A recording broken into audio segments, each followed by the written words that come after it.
Pemirsa, Polres Badung mengungkap kasus penipuan penjualan minyak goreng dengan kerugian 1,3 miliar rupiah. Pelakunya Septiani Surya Wirjayanti, 33 tahun, ditangkap di Surabaya, Jawa Timur. Modusnya, pelaku menjual minyak goreng di bawah harga pasar.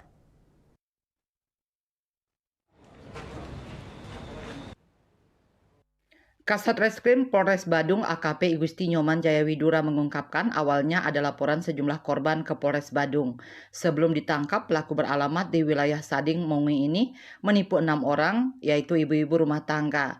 Modusnya pelaku menjual minyak goreng di bawah harga pasar. Minyak goreng yang dibeli seharga Rp168.000 per dusnya dan dijual Rp155.000 per dus.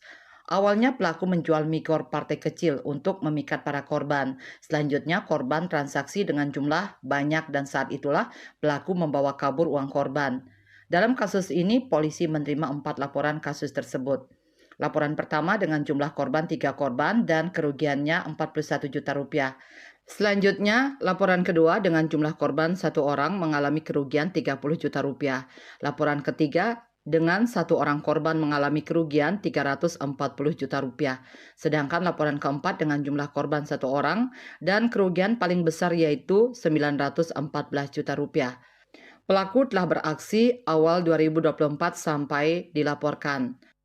Modusnya itu tersangka ini pada awalnya menjual minyak goreng lebih murah daripada harga pasaran, sehingga para korbannya tertarik.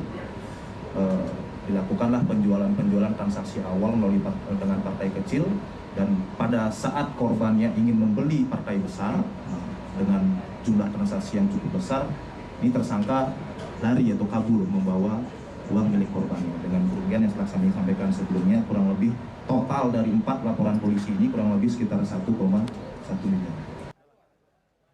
Kini kasusnya masih dalam pemeriksaan pihak kepolisian.